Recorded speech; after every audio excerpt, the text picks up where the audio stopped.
सुप्रभात बच्चों, आज हम आपकी पाठ्य पुस्तक हिंदी के पाठ 10 का अध्ययन करेंगे, जिसका शीर्षक है माँ कहे एक कहानी। बच्चों, जो ये पाठ है कविता के रूप में है। कविता के माध्यम से महात्मा बुद्ध के बचपन की एक घटना के बारे में बताया गया है। पाठ को शुरू करते हैं। पाठ 10, माँ कहे एक कहानी। प्रस्तुत कविता में यशोधरा अपने पुत्र राहुल को उसके पिता के बचपन की कहानी सुना रही है। तो बच्चों, यहाँ पर जो यशोधरा है महात्मा बुद्ध की पत्नी है, महात्मा गौतम बुद्ध की अर्धांगिनी है और उनका पुत्र है राहुल।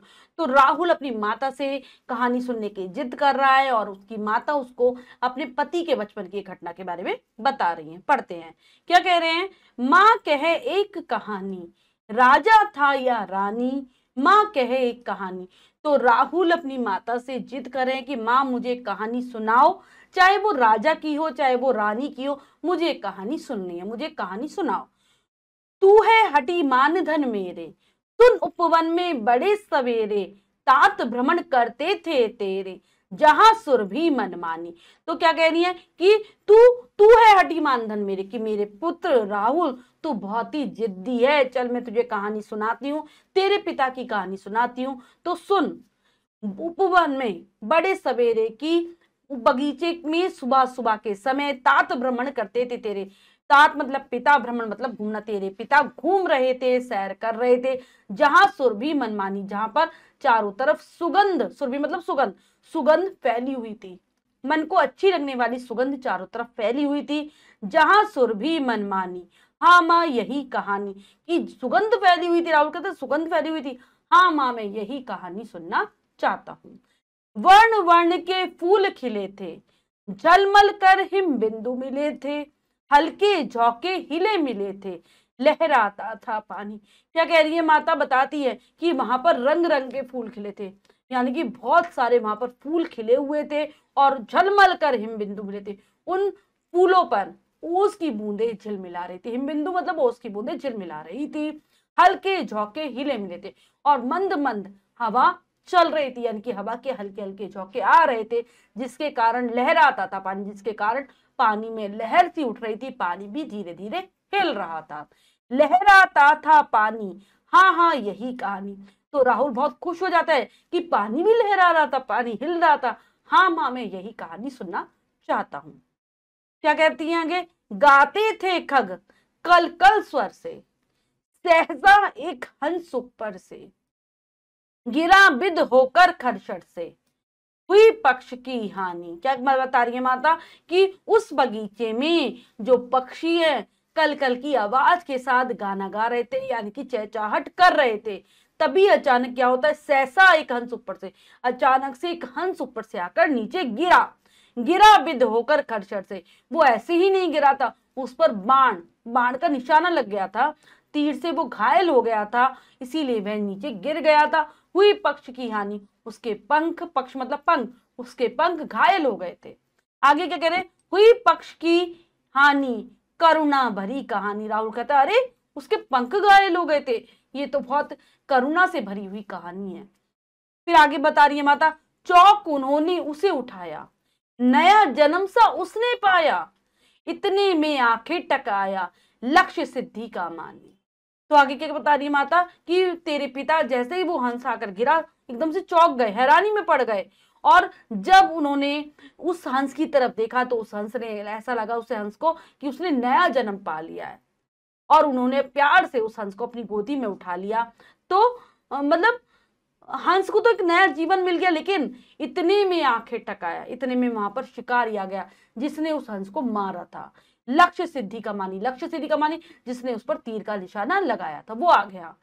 लक्ष्य सिद्धि का मानी कोमल कठिन कहानी। तो राहुल क्या कहता है कि अरे उसने ही तीर का निशाना लगाया था, ये तो कहानी कोमलता से कठिनता की ओर चली, बहुत कठोर हो गई है ये तो कहानी। फिर आगे बता रही है माता, मांगा उसने आहत पक्षी, तेरे तात किंतु थे रक्षी, तब उसने जो था खग बख्शी, हट करने की ठानी। तो क्या कहती है कि वो जो शिकारी आया था उन्होंने तेरे पिता से उस पक्षी को मांगा, लेकिन तेरे पिता ने नहीं दिया, क्योंकि वो तो उस हंस की रक्षा करने वाले थे। लेकिन फिर जो जिसने उस पक्षी को मारा था, उस पर निशाना लगाया था, उसके मन में जिद आ गई, उसने हट करने की मानी। वो हट करने लगा, वो जिद करने लगा कि ये पक्षी मुझे चाहिए ही चाहिए। हट करने की ठानी, अब बढ़ चली कहानी। अच्छा, राहुल कहते हैं अच्छा उसने हट करने की ठानी। इस प्रकार से कहानी आगे बढ़ती है। हुआ, आगे क्या कह रही माता, हुआ विवाद सदै निर्दय में, उभय आग्रही थे स्विषय में, गई बात तब न्यायालय में, सुनी सभी ने जानी, सुनी सभी ने जानी, व्यापक हुई कहानी। तो कहते हैं कि इस प्रकार से उन दोनों में जो दयालु था, विवाद हुआ, विवाद सदै निर्दय में, सदै मतलब दयालु, निर्दयी मतलब जिसमें दया ना हो। इस प्रकार से उस दयालु जो कि तेरे पिता थे उनमें, और वो जो आखिर तक था जो कि निर्दयी था, उन दोनों में आपस में लड़ाई होने लगी। उभय आग्रही थे स्विषय में, दोनों अपने अपने पक्ष को, अपने अपने विषय को सही बता रहे थे। गई बात तब न्यायालय में, सुनी सभी ने जानी, और जब उनका विवाद किसी तरह खत्म नहीं हो रहा था, ये बात न्यायालय में पहुंच गई और सभी ने इस बात को अच्छे से सुना और जाना। सुनी सभी ने जानी, व्यापक हुई कहानी। से प्रकार से कहानी और बढ़ती चली गई। अब आगे कह रही माता, राहुल तू निर्णय कर इसका, न्याय पक्ष लेता है किसका, कह दे निर्भय जय हो जिसका, तूने मन में ठानी, सुन लो तेरी बानी। क्या कह रही माता कि राहुल अब तू ही इस बात का फैसला कर कि तू किसके पक्ष में न्याय देता। अगर तू वहां होता तो किसके पक्ष में अपना फैसला सुनाता। जो भी कहना है बिना डर के कह कि तू किसकी जय जयकार करेगा, किसका साथ देगा। तूने मन में अच्छे से समझ लिया है, सोच लिया, मैं तेरी बात सुनना चाहती हूँ, तेरे मुख से निर्णय सुनना चाहती हूँ। अब राहुल बता रहा है, उत्तर दे रहा है, काई नहीं आएगा यहाँ पर, कोई आएगा, कोई निरपराध को मारे तो क्या अन्य उसे न उबारे, रक्षक भक्षक को वारे, न्याय दया का दानी, न्याय दया का दानी, पूरी हुई कहानी। तो राहुल क्या फैसला बताता है कि अगर कोई बिना अपराध वाले को किसी को मारता है, जिसने कोई अपराध ही नहीं किया, अगर कोई उसे मारता है तो क्या कोई उसे, दूसरा इंसान उसे बचा नहीं सकता? क्या दूसरे इंसान को बचाना चाहिए, क्योंकि रक्षक भक्षक को वारे, न्याय दया का दानी, कि जो रक्षा करने वाला होता है वो मारने वाले से बड़ा होता है। और ये हमारा कर्तव्य है कि अगर कोई परेशानी में है तो हम उसकी रक्षा करें। और यही मेरा न्याय का फैसला कहता है कि जो कि दया का दानी, कि वो ज्यादा बड़ा है जिसने उस पक्षी के ऊपर दया की है, जिसने उसको जीवन दान दिया है। न्याय दया का दानी, मेरा न्याय दया करने वाले के पक्ष में है। और इस प्रकार से कहानी पूरी हो जाती है। तो हमने बहुत अच्छे से कविता को समझकर पढ़ा। बच्चों, शिक्षा देता है पक्षियों को नहीं मारना चाहिए। ये कविता हमें यही सिखाती है कि हमें जो पक्षी है, पशु है, किसी के साथ भी हिंसा का व्यवहार नहीं करना चाहिए। उद्देश्य पशु पक्षियों के प्रति दया का भाव जागृत करना। हमें सभी पशु पक्षियों के प्रति दया का भाव रखना चाहिए। अब हम पाठ के शब्दार्थ कर लेते हैं। तात पिता सुरभि सुगंध, खग पक्षी, चर बाण, आखेटक शिकारी, बख्शी खाने वाला, सदै दयालु, निर्दय जिसके अंदर दया भाव ना हो, उभय दोनों आग्रही हटी, स्वापने व्यापक विस्तृत, रक्षक रक्षा करने वाला, भक्षक मारने वाला, वारे न्यौछावर। तो ये है पाठ के शब्दार्थ, इन्हें बहुत अच्छे से याद कर लेना बच्चों। करते हैं अभ्यास कार्य, जो कि है क्या सीखा में से। पहला प्रश्न है, लिखित अभिव्यक्ति का सही विकल्प पर सही लगाइए। प्रश्न में 4 विकल्प है, 3 गलत है, 1 सही है। हमें सही विकल्प को चुनना है, सही का निशान लगा देना है। करते हैं। बेटा माँ से किसकी कहानी सुनना चाहता है? राजा रानी की, परियों की, गांव की, किसानों की। तो राजा रानी की।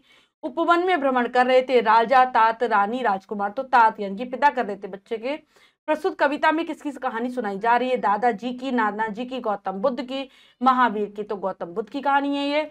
पुत्र का क्या नाम है? रोहन, सोहन, महात्मा, राहुल। तो राहुल है नाम। माता का क्या नाम है? यशोधरा, यशोदा, यशोदाबेन, यशोमती। तो यशोधरा। नेक्स्ट है, निम्नलिखित पंक्तियों को पूरा कीजिए। तो चलिए करते हैं उचित शब्दों के द्वारा इन पंक्तियों को पूरा। पहली पंक्ति है, वर्ण वर्ण के फूल खिले थे, फूल खिले थे। नेक्स्ट आएगा, झलमल, झलमल कर, झलमल कर।